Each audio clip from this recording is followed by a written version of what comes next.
I'm Nick Torres. I'm Jess Davis. Barbara Capiso. And Peter Boynton. My main motivation is I don't like the fact that a developer with no Nantucket ties can come in under the guise of a 40B, bypass all of the zoning that the rest of us have to pay attention to, bypass everything else HDC makes us pay attention to. The house next door, they can't even put a shed on it because they're over their total, square footage. But he can cram 90 parking spaces, 160 units, and only 10% of which are low income. So we hide behind the guise of doing this to help the low income housing. Right. That'll be 10 units, and 5 units will have to come from off island. So there'll be 5 off island families coming here to meet his quota for his off island, for his low. It's just a ruse, and I don't like the fact that he's going to try and get away with it. Cool. How about you, Jess? How do you feel right now?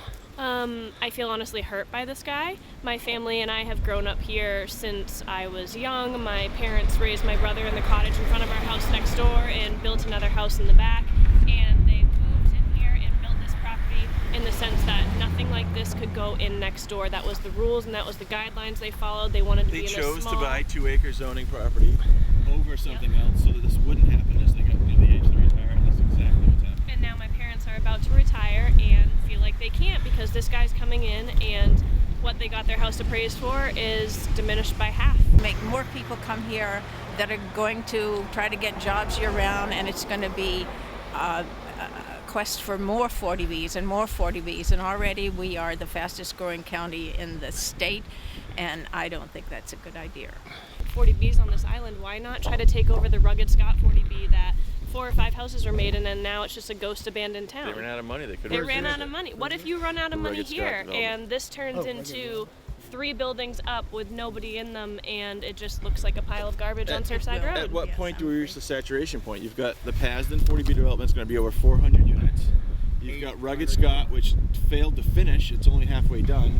You have Satcham's Path, My Economic Village Phase 2. We're all within about a square mile. At what point do we say it's enough in one area? How much infrastructure do we have to overload? It's time to slow down, to get a study. We need to solve our own problems, not have someone from off island try to say he's solving it and he's not solving it. My name's Rick Atherton. I'm here as a citizen, but I'm also a member of our Board of Selectmen. I always appreciate when Nantucket citizens come out, express their point of view to make sure, in this case, a developer understands, or when the board or the planning board understand issues of importance to our citizens.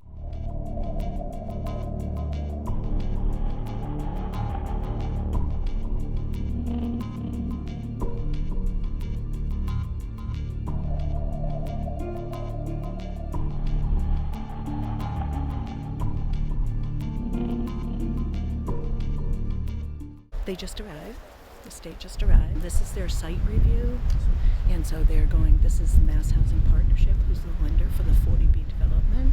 And so they're going to determine if this is an appropriate site for a 40B. We feel that it's not. It's too big, too dense, too excessive, too extreme for this neighborhood. Because there are certain part of the islands that are great for developments like this, and then there are certain parts of the island that are not.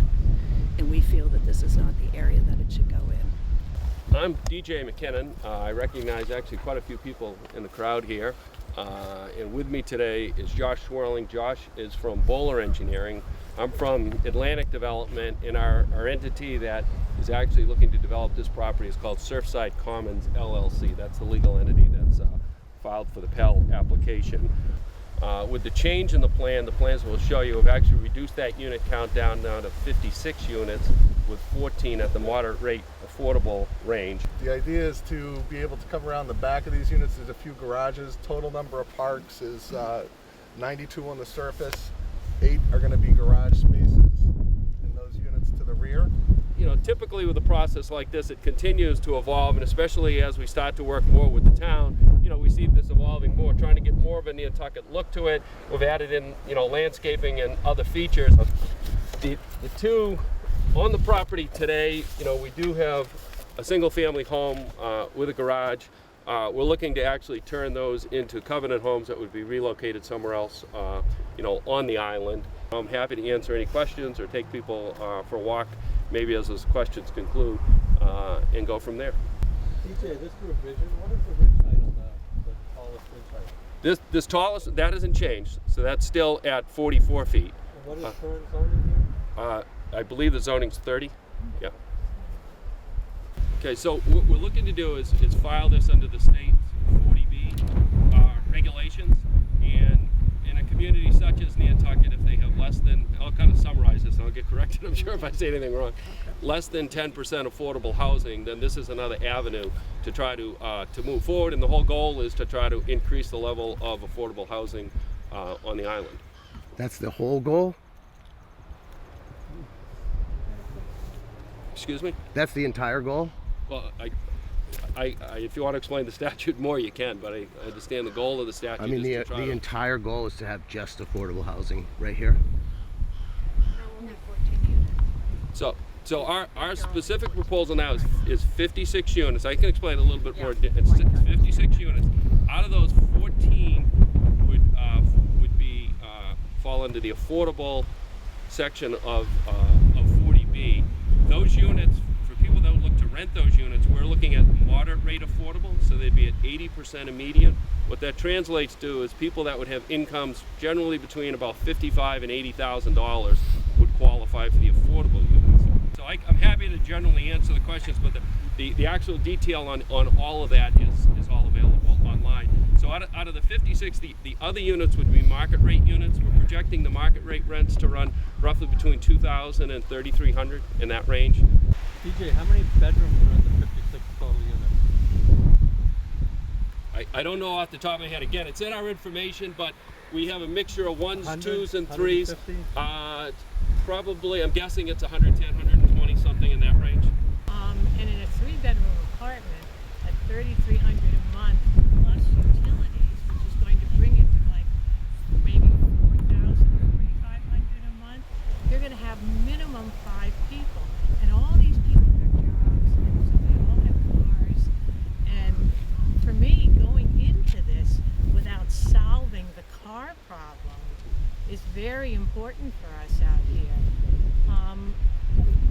No one will ever get out of here. So, as an example, like the number of occupants per apartment, there are strict regulations under HUD for the affordable units on how many occupants can reside in those units. We're going to take the same regulations and apply it to the market rate units. So we don't see a situation where we're going to have 8 people living in an apartment. We're not going to have 8 cars per unit. So we're allowed to put restrictions in place as long as they conform to the HUD requirements, which we will do. We'll apply those to all of the apartments, and we're going to have a full-time on-site manager that's going to live here. And saying that you're going to limit it just doesn't work when you can't afford the rent. It just doesn't work out here.